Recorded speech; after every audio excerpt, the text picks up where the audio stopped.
Okay, hello everyone. Ang lecture natin ngayon tungkol sa DevPsych. Pag-uusapan natin moral development in childhood.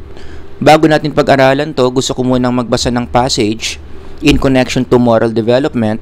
Woe to those who call evil good and good evil, who turn darkness to light and light to darkness, who replace bitter with sweet and sweet with bitter. Nakasulat yan sa Isaiah 5:20. As we go along this lecture, makikita ninyo kung paano to connected sa moral development in childhood. Meron ako nakitang quotable quote, very important, gusto kong basahin. Too many of today's children have straight teeth and crooked morals. Gusto kong i-qualify anong ibig sabihin ng crooked morals. Kapag ang isang bata merong crooked moral in the language of moral development in DevPsych, ibig sabihin hindi naging maganda yung moral development ng bata. And that means two things. Number one, wala siyang concern kung yung ginagawa niya tama or mali. So yung mga ganyang bata, mahilig sila magsabi na wala akong pakialam. Wala akong pakialam kung nasasaktan ko yung seatmate ko na lagi kong tinutokso. Wala akong pakialam sa kinuha kong ballpen or pencil case na hindi sa akin. Kapag ganyan mag-isip ang isang bata, crooked ang moral development niyan. Or, letter B, crooked morals means reverse. Ibig sabihin niyan, baliktad yung pagkakaintindi ng bata sa tama at mali. Yung iniisip niyang tama sa totoo lang mali, at yung iniisip niyang mali sa totoo lang tama. Like, to be more specific, pwede kong i-connect dito yung sa Isaiah na binasa ko kanina. Kapag yung bata, tingin niya, okay lang magmura, okay lang na gawin mo lahat ng gusto mo basta masaya ka kahit may nasasaktan kang iba, or naniniwala yung bata na hindi totoo na may Diyos kasi galing daw siya sa unggoy, yan. Masasabi ko that this child, meron siyang crooked morals, hindi naging maganda yung moral development niya. Kaya ang pag-uusapan natin in this lecture, paano hindi mangyari ito?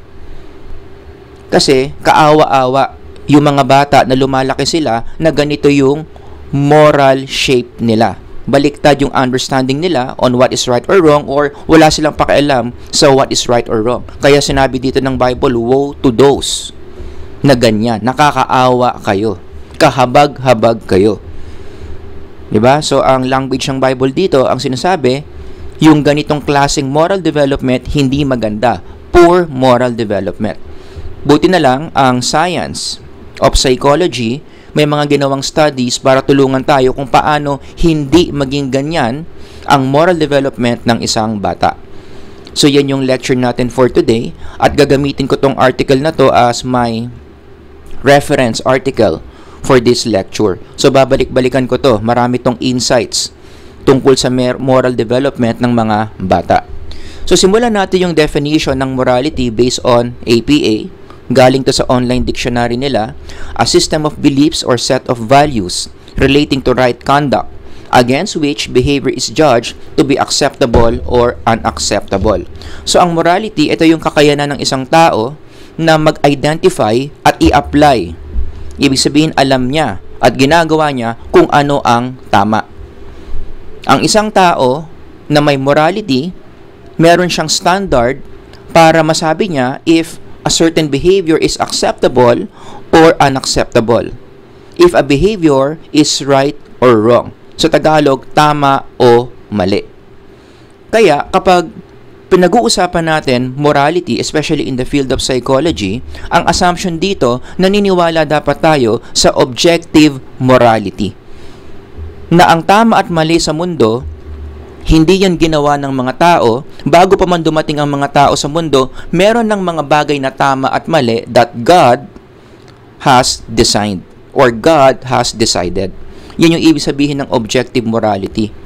Yung kabaliktaran kasi niyan, subjective morality, it means yung tama at mali, nakadepende yan sa tao.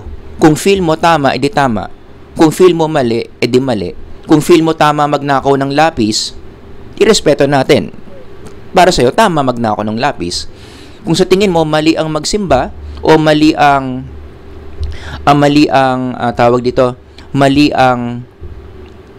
sumunod sa magulang, Kasi mas gusto mong nagdi-disobey ka sa parents, irespeto natin yung tao kasi yun yung paniniwala niya eh. Na mali ang sumunod sa magulang. Yan yung tinatawag natin subjective morality. But I believe if you want to understand moral development, especially among children, kinakailangan na pinanggagalingan mo objective morality. That morality, again, ulitin ko, is not based on what people say, it's not based on what people feel, it's not based on sa mga batas na ginawa ng tao. Rather, morality has an ultimate source. Morality is independent of what people think. Sadyang may mga bagay na tama na dapat nating ginagawa at mali na iniiwasan natin. Independent of what we feel, independent of what we say. Yan ang objective morality. Maliwanag. So yan yung ibig sabihin ng morality.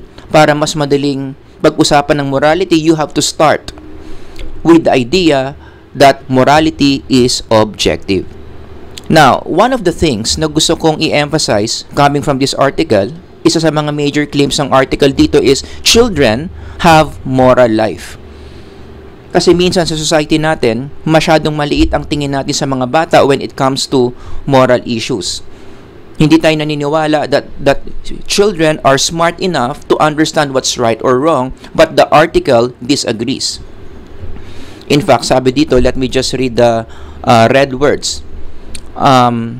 This study provides support for the idea that in equality aversion and in internalization of fairness, norms develop sharply, kailan daw, between early and middle childhood. A preference for fairness in sharing was present in early childhood. In summary, ang ibig sabihin lang ng mga red words, ang mga bata, kahit bata pa sila, they are already morally aware. Alam na nila na sa mundo, merong mga bagay na tama at mali. And I want you to take note of how early this happens. Sabi dito, early childhood. In some studies, they're even claiming that even infants show that they have a sense kung ano ang tama at mali. Kaya sa DepSych, ang isa sa mga claims that became controversial in connection to morality is, ang morality kaya innate. Akala kasi natin, ang morality tinuturo sa atin yan ng mga tao around us, but given this perspective, posible kaya na ang morality innate, natural sa atin. And if you relate this idea to what the Bible says, it's consistent. Kasi ang sinasabi ng Biblia, in the biblical worldview, God wrote morality in the hearts of human beings. Parte yan ng expression of being created in the image of God. Because God is a moral being. He's the ultimate moral being. So nung ginawa niya ang tao in His image, namana natin sa Kanya yan. We spiritually inherited our sense of what is right and what is wrong. Kaya ang mga tao by nature, kahit hindi mo turuan, meron tayong capability to identify what's good from what's bad, what's right from what's wrong. Because these laws, the moral laws that came from God, is written in our hearts. Kaya in connection to this, lagi ko itong ginagamit na supporting detail. Bakit sa mundo, lahat ng bansa may batas? Pero ang mga tao, obsessed sa freedom. Diba? Freedom is such a good thing. Na ang mga tao, isa yan sa mga ultimate goods na gusto nilang makuha, freedom. Now, if people are so obsessed with freedom, bakit wala pang bansa sa mundo na merong absolute freedom in a sense na wala silang batas? Mag-research kayo sa Wikipedia, meron bang bansa or nationality or society na wala silang batas at all? Absolute freedom, they can do whatever they want. Ang sagot, wala. Bakit? Bakit kahit mahal natin yung freedom, kailangan pa rin natin ng mga batas? Kailangan pa rin natin alam kung ano ang tama at mali because it is in our nature. It is part of our being as human beings because we are moral people created by a moral God. Kaya ang batas all over the world, universal yan. Walang society ang walang batas. It's an expression of our sense of morality being innate. Natural sa atin yan. And we have some scientific supports that can reinforce yung idea na yan. Like for example, very popular itong pag-aaral na to. In this laboratory, yung mga bata as early as infancy, pinapakitaan sila ng dalawang puppets. So, para magkakaroon ng puppet presentation.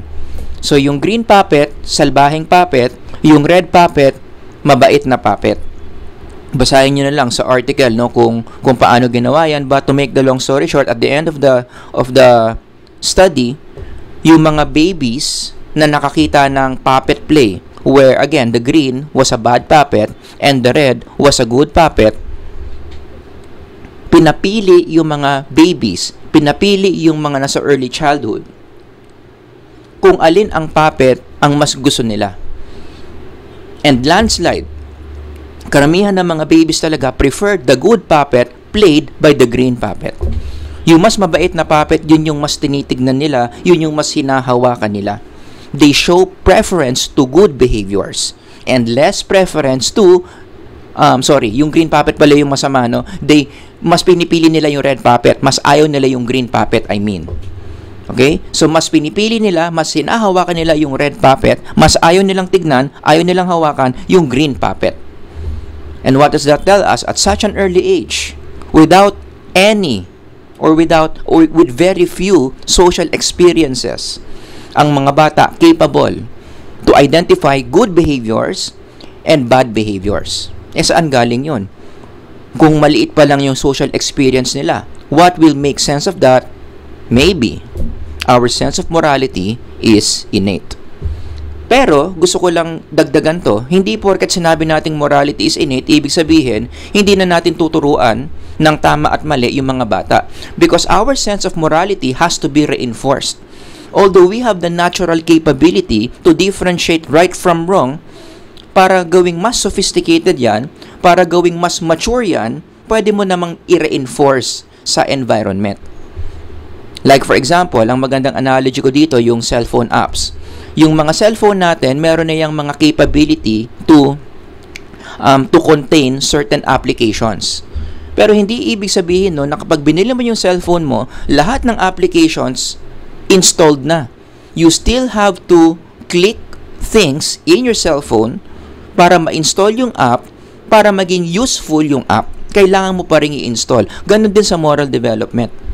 Kailangan pa rin nating i-install yung moral capabilities natin through moral education na nanggagaling sa environment.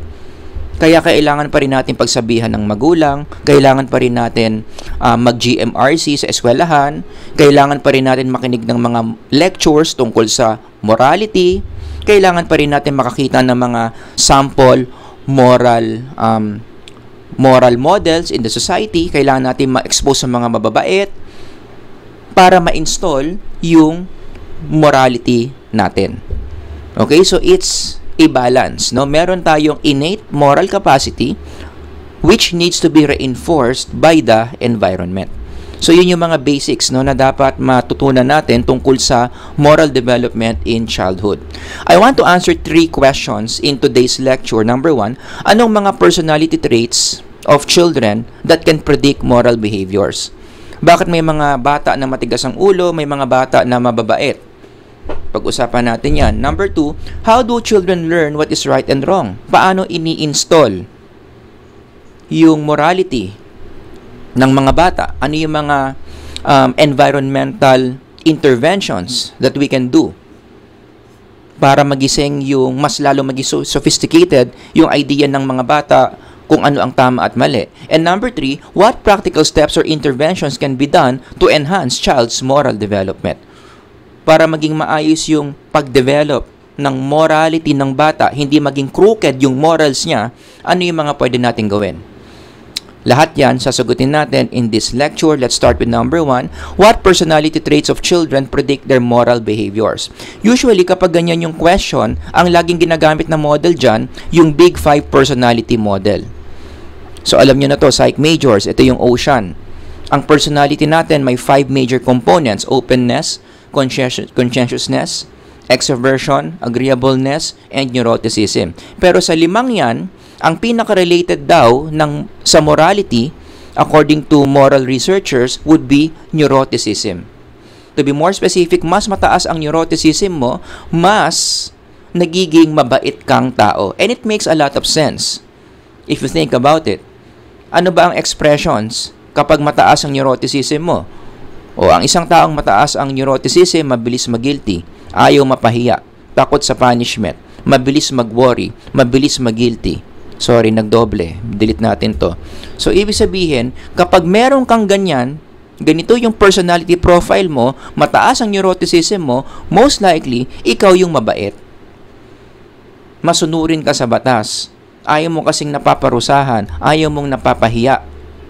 Nafe-feel bad ka kapag nagva-violate ka ng mga batas. Naka-color red yung ilaw nung stoplight, nag-go ka, nagigilty ka. So ayaw mo nang mararamdaman ulit yon. So next time, may makita kang pulang ilaw, hindi ka na magbibiting the red light, hihinto ka talaga. Okay? So people with high levels of neuroticism most likely will perform moral behaviors. Another support in connection to this model, kaya raw yung mga psychopaths, wala silang sense of moral behaviors eh. Bakit? Kasi yung neuroticism nila sobrang baba to the point that they don't feel any guilt or remorse. Basahin nyo na lang yung literature dyan, no, kung bakit ganyan yung mga psychopaths. Basta ang bottom line, mababa ang neuroticism nila, as a result, hindi ito nagko-connect sa moral behaviors nila. Yung mga bagay na ginagawa nila everyday, especially when they do quote-unquote evil things, hindi nakadepende sa level of neuroticism nila, which again gives further support that it is neuroticism that has a direct control, direct effect to people's moral behaviors.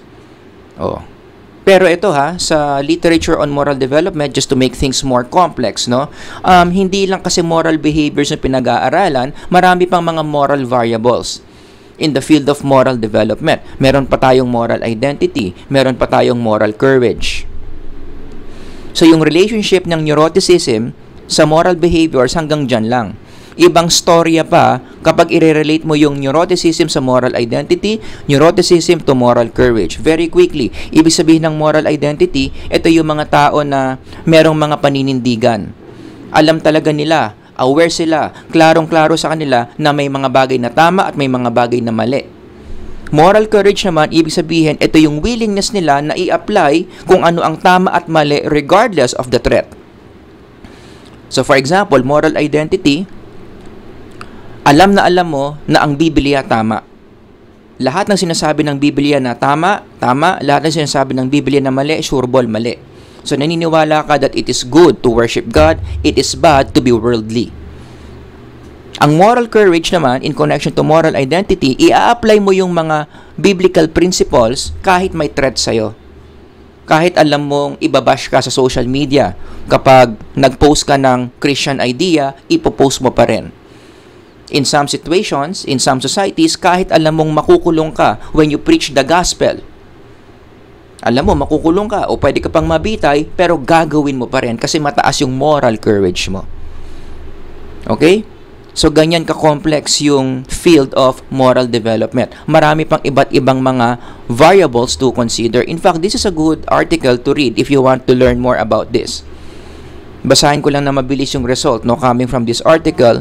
According to the results of this study, neuroticism was a negative significant predictor of moral identity and moral courage. Extroversion was a negative significant predictor of moral identity. Openness was a positive significant predictor of moral identity.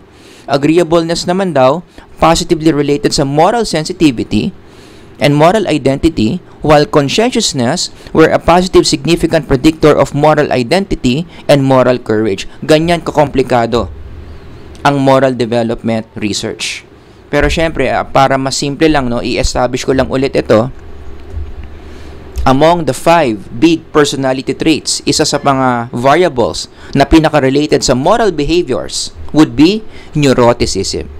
But then again, kung gusto nyong mas maging sophisticated yung alam nyo on moral development, yan, magbasa kayo ng mga ganyang articles. Okay? So, let's move on to number 2. How do children learn what is right and wrong? Paano natin i-install sa mga bata yung kanilang sense of what is right and what is wrong? Ano ba yung mga forces involved? Number 1, syempre, nandiyan ang puwersa ng biology. Hindi natin pwedeng i-cancel to. O, medyo meron akong logic na gagamitin dito. Please listen well. Personality traits is connected to morality. In-establish natin kanina yan in this model. So, kung gaano ka kabait, may kinalaman dyan yung personality mo such as neuroticism. Pero tatandaan natin na ang personality traits connected yan sa biology. Yung profile ng ocean mo, bakit mataas or mababa yung ocean mo, may kinalaman yan sa brain functioning mo or hormonal activities mo. Hindi ko sinasabing 100% dahil yon sa mga biological forces na yan. No. Pero may contribution ang biology sa personality traits. Therefore, if you combine bullets 1 and 2, anong ibig sabihin yan? In a way. But then, not 100%. Okay? In a way, biology can determine a person's morality. So, may mga tao na mabait, may mga tao na mga salbahe. Bakit? In a way, may kinalaman yung biology nila doon. May kinalaman yun sa development ng brain nila, may kinalaman yun sa mga hormones in their bodies. In fact, to support the role of biology in moral development, yan, basa kayo ng mga ganyang articles where they connect certain neural activities to the morality of individuals, such as the psychopathic, people with psychopathy. Yan. To be more specific, in this article, ang sinasabi nila, kapag sira yung ventromedial prefrontal cortex mo, which is a biological component of the brain, merong epekto pala yan sa moral reasoning ng mga tao, specifically the psychopaths. So, kaya palpak ang moral reasoning nila, almost non-existing, kasi sira ang ventromedial prefrontal cortex nila. This is also a good study to talk about or to read about. Wherein, kapag ang taong normal, nagkaroon ng aksidente or nagkaroon ng infection, nasira yung isang part ng brain related to certain emotions, ano nangyayari? Nai-impair, naapektuhan din yung moral judgments nila. Which again, further supports the model na ang morality natin may kinalaman din dyan ang biology. At ang laki ng implication niya, no, in real life. Ibig sabihin yan, kung may kinalaman ng biology sa morality, kaya pala may mga tao na matigas ang ulo versus mababait na tao. Bakit? Kasi yung mga salbahe, yung mga hirap na hirap sumunod sa mga batas, hirap na hirap mag-apply ng moral behaviors. Bakit sila ganon? Baka may problema biologically speaking. Maybe the brain is not responding to these moral teachings or may mga certain hormonal activities na kulang or sobra. Kaya hirap na hirap sumunod sa kung anong tama at umiwas sa kung ano ang mali. O kaya minsan iintindihin din natin no, na hindi pantay-pantay yung reception ng mga bata sa mga moral teachings ng mga matatanda. May mga bata talaga na matigas ang ulo. Kahit paulit-ulit mong pagsabihan na mali ang umuwi ng late, mali ang magnakaw ng pencil case, mali ang murahin mo ang teacher mo, hindi pa rin nila magets, lagi pa rin nilang bina-violate. Why is that? Maybe it's biological. Pero hindi ibig sabihin na kapag biological yung reason, wala na tayong magagawa. Ang panglaban dyan, patience. Oo, hirap silang i-absorb. Hirap silang i-internalize yung moral teachings mo, but with patience, kung uulit-ulitin mo lang, with love and consistency, makukuha din nila yan. Swerte mo kung yung anak mo o yung bata na tinuturuan mo mabait, ibig sabihin, konting turo mo lang, alam na nila. A-apply na kaagad nila kung anong tama, iiwasan na kaagad ano ang mali. In fact, may mga bata nga nagkukusa pa eh. Kahit hindi mo pa pagsabihan, alam na nila by themselves kung ano ang tama at mali. O siguro kasi talagang yung parts of the brain niya that handle morality or related to morality, maganda yung functioning. O ang isa pang translation nito in everyday life, kaya siguro iba-iba ang conduct grades ng mga students in the classroom. Alam niyo yan, yung mga nag-high school dyan, di ba? Kaya may mga estudyante na conduct A, may conduct B, may mga estudyante na buong taon C+, 'di ba? C-, mga magugulo 'yan eh. Yung mga C+, C-, marami mga violations sa eskwelahan 'yan. Bakit sila ganon? Versus may mga estudyante na sobrang bait, it could be a biological thing. Pero ulitin ko lang, hindi 100% biology ang morality. Meron pang ibang forces out there that can shape our morality, which leads us to the second one, yung parents. Okay? Number 1 is biology. Number 2, the role of parents. Kaya sa Bible, paulit-ulit na tinuturo na responsibilidad ng mga magulang na sila ang mag-shape, sila ang magpapalakas sa morality ng mga anak nila via discipline. The Bible is very strong about discipline. The Bible looks at discipline as a tool para gumanda ang moral development ng bata. Train up a child in the way he should go, and when he is old, he will not depart from it. Anong gagawin mo sa anak mo? Train. Dapat meron siyang moral training. Whoever spares the rod hates his son, but he who loves him is diligent to discipline them, or to discipline him. Keyword, discipline. Sinong gumagawa niyan? Mga magulang. Anong purpose? Para maging maganda ang moral development ng bata. O, kaya ang laki na naman ng implication nito, no? Ibig sabihin lang yan, crucial yung presensya ng parents para maging maganda ang moral development ng bata. And more than the presence, dapat, syempre, yung parents meron ding initiative. Yung parents mismo yung may alam na mahalaga ang moral development ng bata na tinetrain. Oh. Kaya kahit hindi mo pagsabihan yung mga parents na yan, gagawin nila yung training of moral development sa mga anak nila. Presence of parents can lead to good moral development. And this is supported by studies. Kaya lang yung support na ipepresent ko dito kabaliktaran.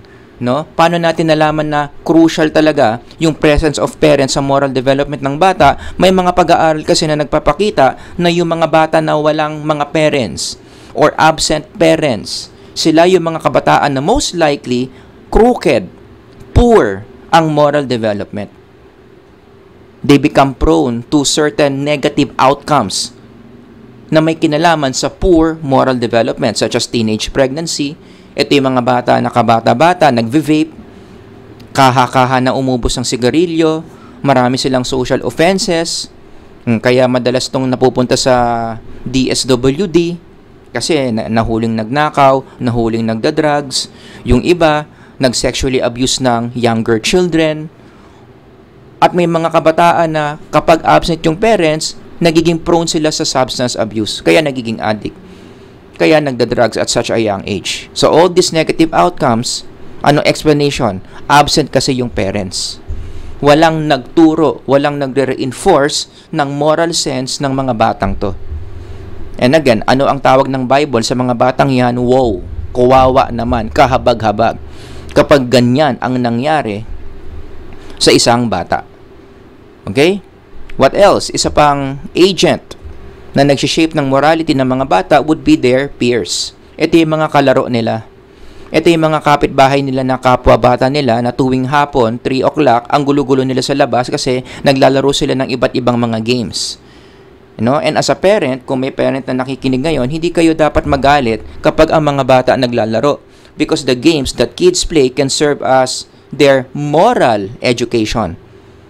Paano natututo ng moral ideas ang mga bata while playing the game? Because they are being faced with different moral scenarios habang naglalaro ng mga games na yan. Diba? Mandadaya ka ba o hindi?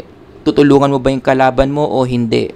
Yung kakampi mo, hindi nagko-cooperate, ano yung tamang approach dyan? So, nadi-differentiate ng mga bata na mayroong mga behaviors na tama at may mga behaviors na mali.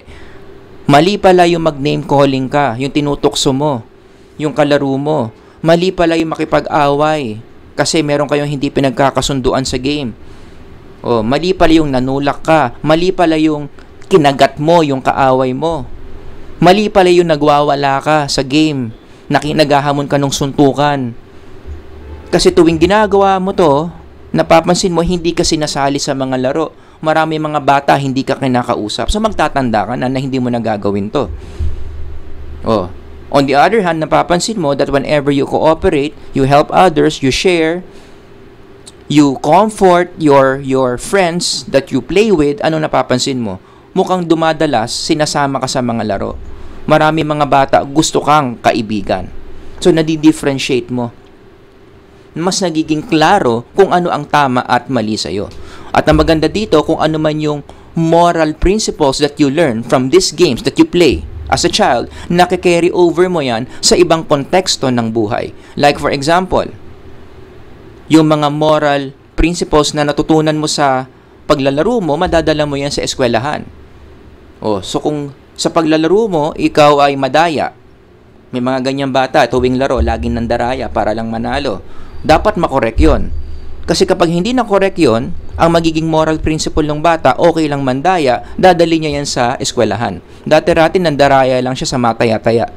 Nandaraya lang siya sa agawang base. Hindi siya na-correct. Pagtungtong niya ng eskwelahan, akala niya yung pandaraya, part of life. So ito yung mga bata na madalas nag-cheat sa exams, nangongopya, tinitignan yung papel nung katabi, or gumagawa ng kodigo, nilalagay sa kamay niya yung mga tamang sagot. At yan, kapag hindi pa nakorek yan sa school, itutuloy niya yan kapag naging formally member na siya ng Philippine Society. Hindi na siya nagbabayad ng tax. Saan nagsimula yan? Sa konteksto ng laro ng mga bata. Kaya napakahalaga talaga kung ano yung mga laro na nilalaro ng mga bata at dapat napoprocess. Tinuturo sa mga bata na naglalaro yung moral dimension of the games that they play. Which leads me to connect this to video games. Kasi parte rin ng childhood yan. And it's very disturbing na may mga video games na mukhang ang tinuturo sa mga bata yung mali. Violence, aggression, hating others. If I'm not mistaken, yan yung goal ng Grand Theft Auto or GTA for short. The more you do evil behaviors in this game, mas dumadami yung points mo, mas humahaba yung buhay mo. In the language of psychology, in this game, bad behaviors are being reinforced. Kaya dapat, ang implication dito, ang mga magulang, sensitive din kung anong klaseng mga laro ang nilalaro ng mga anak nila, lalong-lalo na video games. That's very crucial. Kasi may mga video games, papasok dito sa sinasabi ni Isaiah. May mga video games na binabaliktad kung ano ang tama at mali. Tama ang pumatay, mali ang hindi pumatay. O di ba baliktad? Yan yung tinuturo ng GTA. Dapat pumatay ka ng pumatay. Dapat magnakaw ka ng magnakaw. Thief ka nga eh. Yan nga yung role mo sa game. Isa kang thief, isa kang magnanakaw. And the more you steal, the more you hurt people, the more you express aggression, mas dumadami yung points mo. O di ba baliktad yung katuruan? Imagine if a child keeps on playing these games, may epekto yan sa moral reasoning and behavior niya.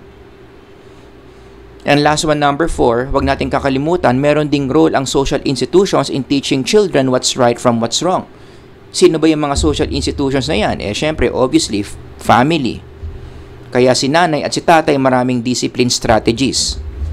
Kapag nagkakamali yung mga anak, grounded, bawas allowance, nung old school approach, pinapaluhod sa asin, pinapalo ng sinturon, pinapalo ng hanger, so on and so forth.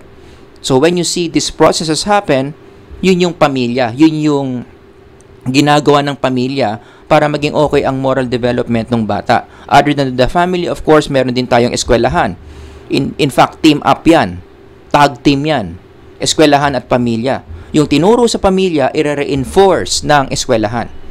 Huwag natin kakalimutan, ang government is also an institution na may responsibility for the moral development of young children. Kaya yung nakaraang administration, sa tingin ko, isa yan sa mga weakness ng administration na yon, kasi yung ex-president natin, mahilig magmura. Mahilig magbelittle ng mga tao.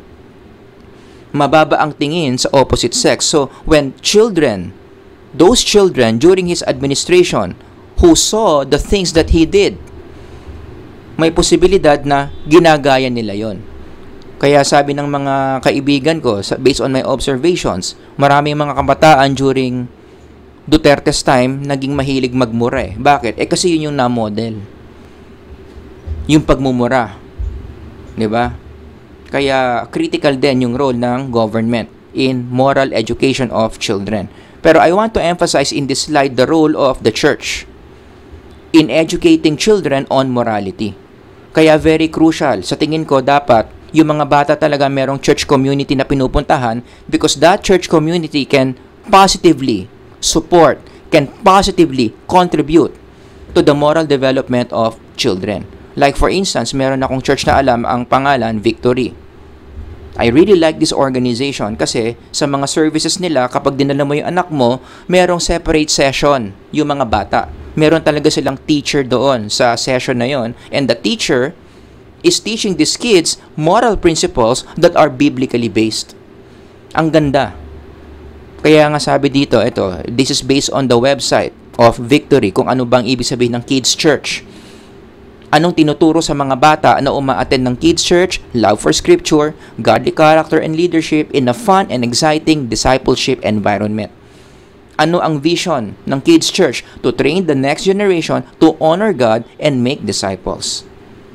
Maganda talaga ang magiging moral development kapag ang isang bata lumaki sa ganyang environment. Kaya I highly recommend, for those of you na nakikinig, na sana yung mga anak ninyo, dalhin ninyo sa ganitong klaseng environment. Kids Church is a good one. I highly recommend. Alright? Pero in connection to, nandito pa rin tayo the role of social institutions, merong moral development challenge na nangyayari. When institutions contradict each other in their moral teachings. And this is this is a very hot topic in the field of moral development. Anong ibig sabihin ng nagko-kontra-kontra yung institutions in teaching children moral things, Like for example, to be more specific, ituturo ng pamilya, ituturo ng simbahan na meron ng dalawang kasarian, male and female. At ang male and female, sila ang mga nagpapakasal. Lahat ng kasal dapat male and female in the context of loving relationship in marriage. O, diba? Yun yung original picture of marriage. Yan yung tinuro ni Mami at ni Daddy. Ito yung tinuro sa Victory. Ito yung tinuturo ng mga kapamilya mo. Pero pag lumabas ka ng bahay mo, lumabas ka ng eskwelahan mo, na-expose ka sa popular media, ayan na. Kontra na. Sabi dito, 2 symbols lang. Pero bakit sabi sa napanood ko maraming symbols at lahat yan valid?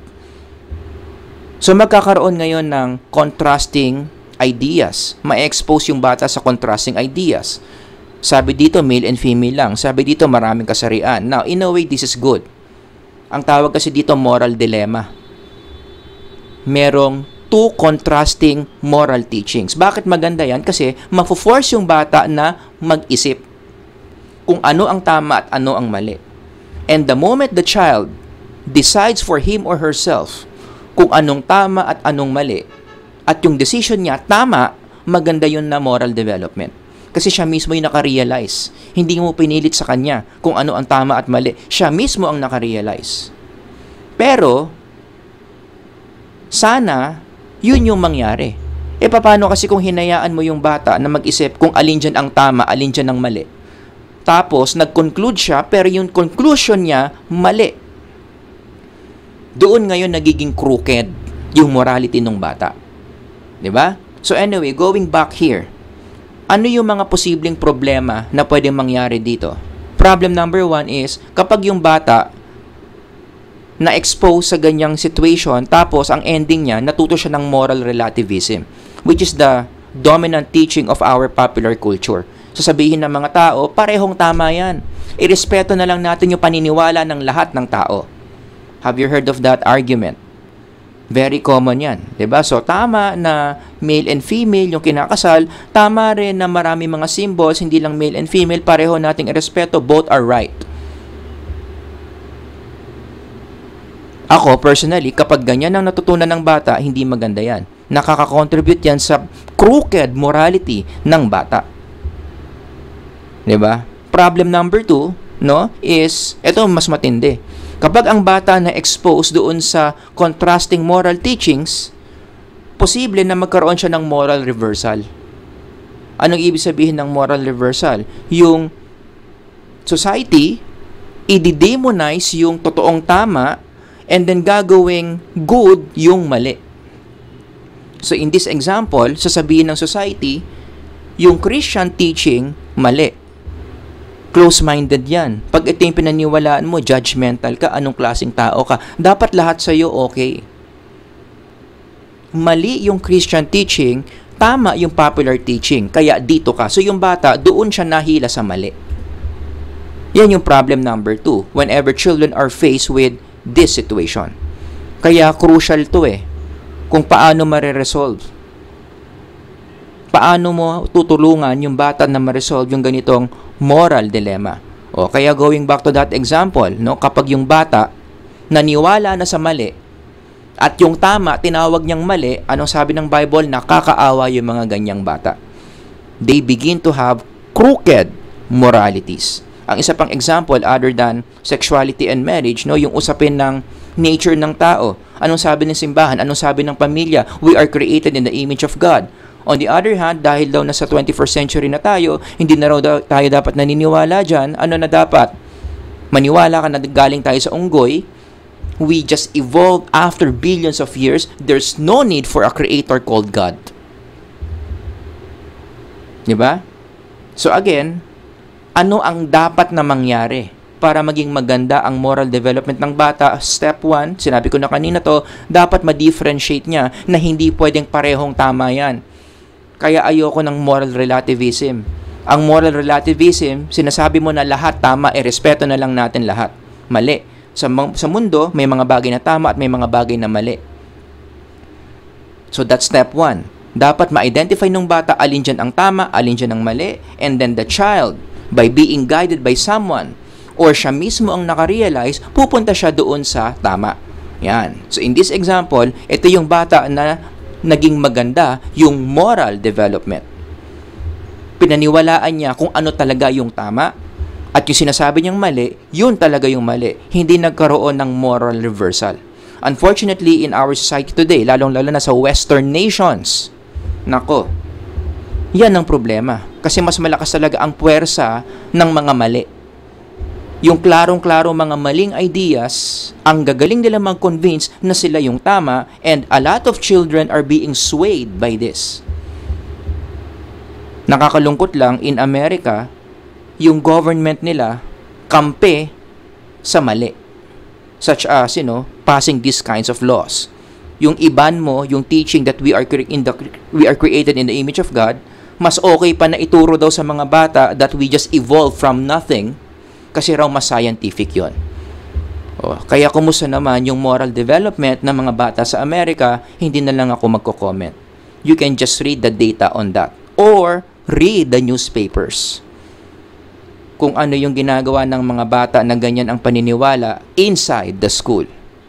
I know, you know what I'm talking about. Last one, number 3. What practical steps, interventions ang pwede natin gawin to enhance a child's moral development? Bibilisan na lang natin dito. Number 1, may kinalaman yan sa EQ. Kung gusto natin maging maganda ang moral development ng isang bata, dapat palakasin natin yung emotional intelligence nila. Sabi sa moral development research, this is the foundation of morality. Kapag maganda yung components of emotional intelligence mo, mas nagiging maganda yung absorption mo kung ano ang tama at ano ang mali. This is a very interesting study to support that point. In this study, yung mga psychopaths, alam naman natin yan, meron silang biological thing, kaya sila psychopaths.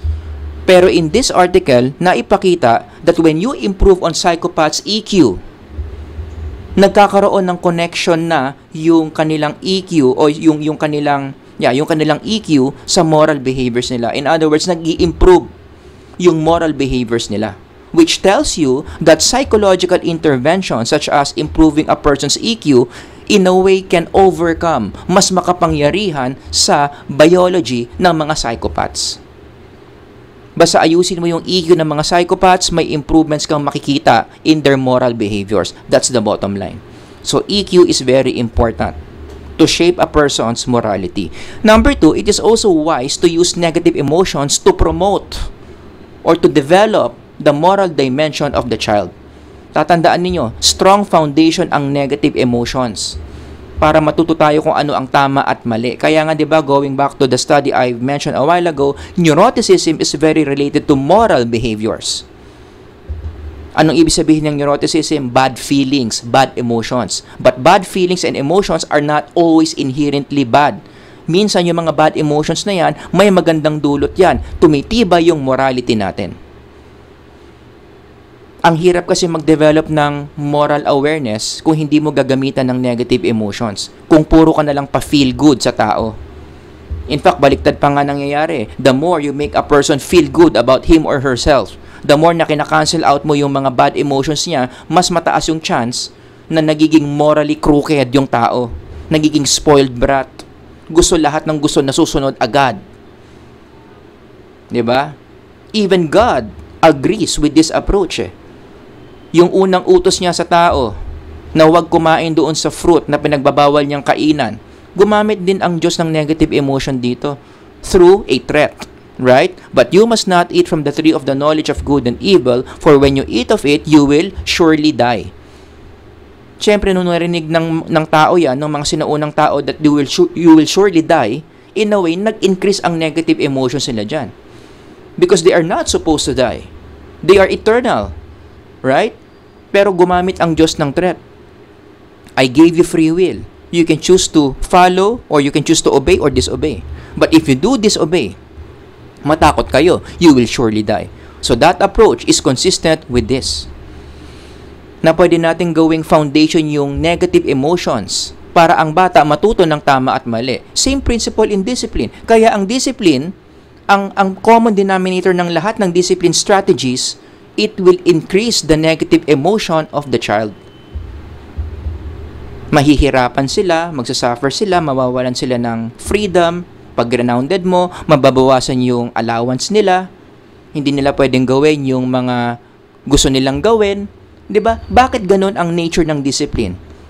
To increase negative emotions that will be incorporated to the child's moral development. Further support, na tama yung sinasabi ng Genesis. Tama yung approach ng Diyos dito. Tama yung sinasabi sa Proverbs, going back to this article. Anong napag-alaman nila? In connection to sharing behaviors. How can you encourage a child to share toys with other kids? Basahin ko tong part na to. Our results suggest that children with low levels of other-oriented concern, ibig sabihin ito yung mga batang walang pakialam sa iba, low moral behavior, selfish, hindi nag-share, they can be motivated to share by what? Negative, self-evaluative moral emotions. Yun yung tinatawag na negative valence emotions. Ibig sabihin yan, yung isang bata, papagiltihin mo. So, sabihin mo, kuwawa naman yung kalaro mo, hindi ka ba naawa? Ikaw, ang ganda-ganda ng toy mo. Siya, wala siyang toy, hindi ka ba na-feel bad? Kung ikaw kaya yung walang toy, tapos nakikita mo yung kalaro mo, may magandang toy, anong mafe-feel mo? Yan, pinapa-feel bad mo yung bata, pinapa-increase mo yung guilt niya. Pero that's not necessarily bad. Bakit? Anong sabi sa research? When you do that in the right way, when you do that in the right level, mas nag-share yung bata. In contrast to NVME, PVME, ito naman yung mga feel good. Kapag pina-feel good mo ng pina-feel good yung bata, anong sinabi sa mga studies? You make them feel proud, you make them feel good, you make them feel happy. It does not predict their sharing. In other words, they are less likely to share. O kaya ang application dito, again, pwede natin gawing foundation yung negative emotions para tumibay yung moral development ng mga bata. And one more thing I want you to realize, making a child happy is not equals to making the child moral. Pwedeng pasayahin mo ng pasayahin yung bata, mahalin mo ng mahalin yung bata, pero lalaki ang crooked ang morality. Mas okay pa yung bata na hindi masyadong mataas ang positive emotions, madalas siyang pinapagalitan, pero lumaki siya na maganda yung moral development niya. Unfortunately, which of these two the popular culture chooses? Ano yung mas pinopromote ng popular culture na approach? Yung making the child happy. May ganyan tayong idea sa kultura natin that I disagree. Mahalin mo ng mahalin yung anak mo, pa-feel good mo ng pa-feel good para lumabas yung good nature niya. I disagree because by nature we are sinful. And sinful beings like us, dapat limited lang yung pa-feel good sa atin. I'm not against giving positive emotions. In a way, we need that. Pero yung sobra na, yun na lang yung naging purpose ng parenting to make your child feel good. That's one sure way para maging crooked yung morality ng bata. Dapat balanse. There are times ipapa-feel good mo siya, pero hindi ka dapat mag-hesitate to use negative emotions to discipline the child. para maging maganda yung moral development niya. Diba? Mas maganda na yung bata na masaya at the same time moral. Kaysa naman yung bata na lagi lang siya masaya, mahal na mahal niya sarili niya, pero namamaril ng mga tao sa kalsada. Yan yung reason kung bakit may mga spoiled brat behaviors on the streets. Hindi mo pinasingit na maril. Yung pagkain hindi dumating on time, minura-mura yung crew doon sa isang restaurant. Bakit? Siguro nung bata pa sila, ito yung approach ng magulang. Pa-feel good lagi. Pa-happy lagi. Kaya sa tingin ng bata, yun yung ultimate morality. I'm gonna do everything that makes me feel good.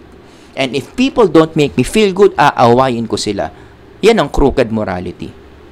Okay?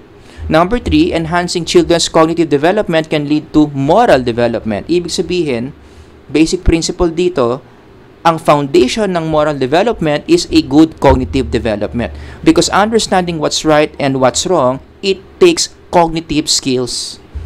Kailangan mo ng certain level ng talino para maging maayos yung understanding mo kung ano ang tama at ano ang mali. Again, going back to this article, may sinabi yung article tungkol dyan, no? Caregivers reported higher levels of sympathy for 12-year-olds than 4-year-olds. Ang tanong bakit? Very obvious answer to the question. Kasi yung mga 12-year-olds are more cognitively developed than the 4-year-olds. Kaya ang implication nito, ang isang reason kung bakit ang isang bata mabilis makagets kung ano ang tama at mali kasi mas marami na siyang cognitive skills kumpara sa mga younger children. Kaya ang mga younger children medyo mahirap turuan kung ano ang tama at mali. Kaya sa Tagalog, meron din tayong term, di ba? Yung kapag nagagalit yung parent sa isang grupo ng mga bata, sinong madalas pinapagalitan? Yung pinakamatanda. Ano sasabihin ng parent? Ikaw pa naman yung pinakamatanda dito. Ikaw pa yung nagpapasimuno ng mali. Ikaw pa yung nagpasimuno na binato mo yung bintana ni Aling Choleng. O, di ba? Bakit mo sinisisi yung mature na bata? Kasi siya yung pinaka-advanced yung cognitive development. He or she should know better. Nagigets ninyo? Kaya mahalaga na dapat yung bata cognitively mature, cognitively advanced para magets niya kung ano yung tama at mali. Specifically, kung gusto nating turuan ng morality yung mga bata, eto dapat din nating asikasuhin to.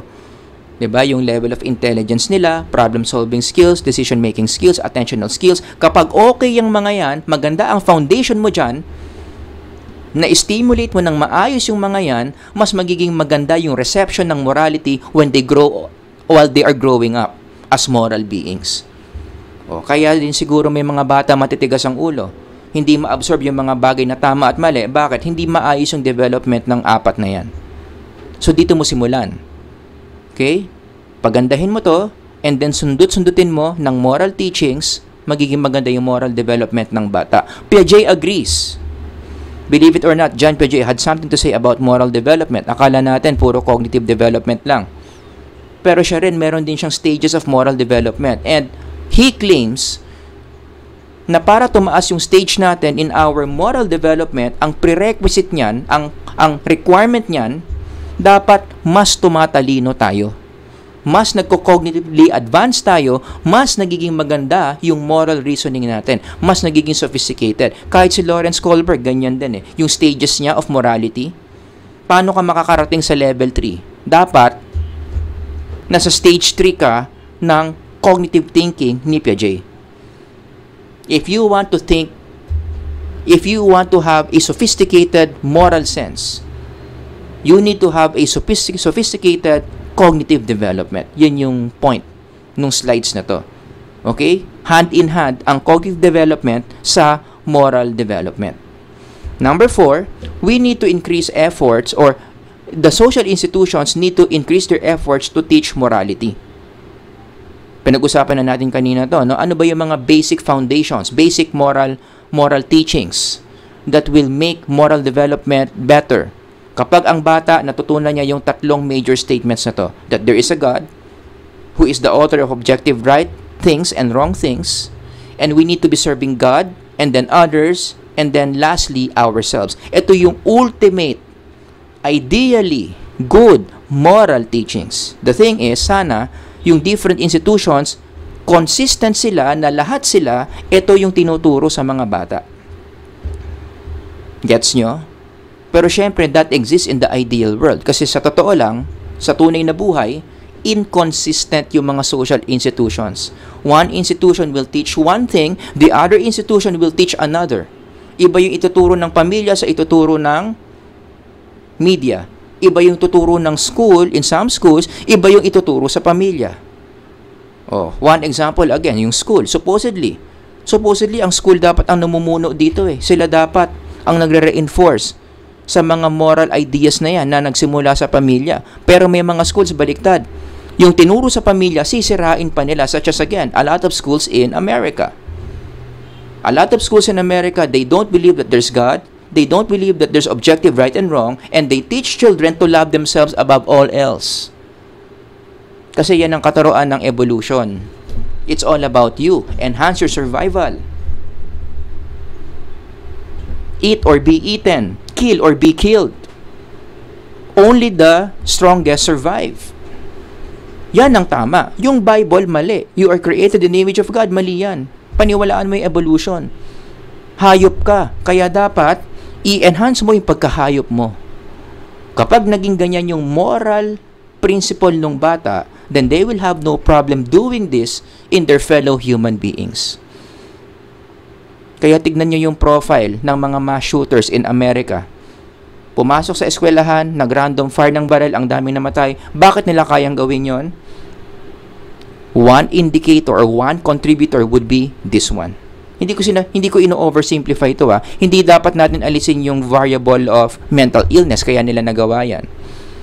Siguro, poor parenting kaya nila nagawa yan, pero wag din natin i-deny na kapag ganyan yung pananaw mo sa buhay, image of God, lahat tayo hayop lang. Eat or be eaten. I want to be the apex predator. Kapag ganyan ang moral reasoning mo, nakaka-contribute yan. It moves you forward to do this. Popular media, may responsibility din yan to teach moral things. In fairness naman, nag-a-attempt din naman yung popular media like what MTRCB is doing. Merong mga tamang tao na dapat nanonood dito at mga maling tao na hindi dapat panoorin to. In fairness, okay ako sa rating. Diba, dumating nga rin sa point na yung MTRCB pinaplano na pati ang Netflix i-regulate. Ako, agree ako dyan eh. Kasi ang luwag-luwag natin sa censorship sa Pilipinas when it comes to the movies that we show to the society. Basta meron kang internet connection, mabilis, you can watch any movies that you like in Netflix. Ang problema, karamihan sa mga shows na to, they teach certain moral principles na obviously mali. Very crucial to. They answer questions like, is there a God? What is sex? How should I treat others? What is right and what is wrong? Unfortunately, yung mga sagot nila sa mga tanong na yan, kung talagang tututukan mo lang, mali ang tinuturo sa mga manonood.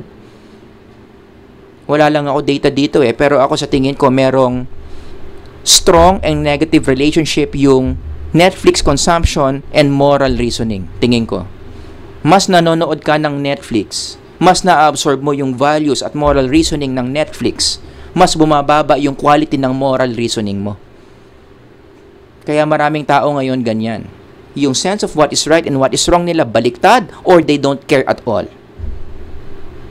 Because of this popular media factor. Remember, no? Naalala ko lang ulit si Bandura. Pwede mo rin itong i-relate sa moral development, yung Bobo-Dal experiment niya. Children imitated what the model did. They thought what the model did was right. Therefore, at the end of the day, they also did what the model did. Yun yung bottom line ng experiment ni Bandura eh. Yung ginagawa ng matanda, dahil ginagawa ng matanda yon sa pananaw nila, tama. E di ginaya nila. For children to take morality seriously, they must be in the presence of adults who take morality seriously. And with their own eyes, they must see adults take morality seriously. Yun ang problema. Anong mga napapanood nila sa mga shows na yan na ginagawa, na syempre ang pangkaraniwan dyan, adults ang gumagawa. Adults yung mga actors dyan. Marami silang mga ginagawa sa mga movies na yan mali. At dahil nakikita ng mga bata yan, nire-replicate nila yung mga maling behaviors, yung mga maling ideas that they watch from Netflix. Number 5, we have to deepen our moral education. Anong ibig sabihin ng deepen moral education? Dapat ang tamang moral education sa mga bata, merong connect or dalawang questions na nasasagot, The right moral education is not only the child understands what are the right things to do and wrong things to avoid, naiintindihan din dapat ng bata yung reason kung bakit. Huwag mo lang ituro sa bata na ito tama, ito mali. Ipaliwanag mo rin, bakit tama, bakit mali. Ganyan ang pagpapalalim ng moral understanding. And studies show na yung mga bata na balanse, alam nila anong tama at mali at naiintindihan nila bakit tama at bakit mali, most likely, yan yung nagtatranslate sa moral behaviors. Ang problema sa society natin, may disconnect yung moral awareness sa moral reasoning. 'Di ba? Sa society natin, most likely ang tinuturo lang yung moral awareness, yung ano. Ito tama, ito mali, sundin mo. Bakit? Basta sinabi ko. 'Yon, mali 'yon. Bakit? Kasi kapag tinanggal mo yung moral reasoning, alam lang nila yung tama, alam lang nila yung mali, pero hindi nila naintindihan bakit. Ang bilis-bilis i-let go niyan. Kasi hindi siya grounded sa reason. Lalong-lalo na when emotions take over. Alam naman natin, malaki ang kinalaman ng emotions sa moral behaviors. Most of the things that we do that are immoral, ang nagtulak sa atin gawin yan, emotions. Kaya mo ninakaw yung pencil case. Kasi sobrang nagustuhan mo yung pencil case. Kaya mo sinapak yung kaklase mo. Bakit? Kasi yung emotions mo, all parts of your emotions tell you na sapakin mo yung classmate mo.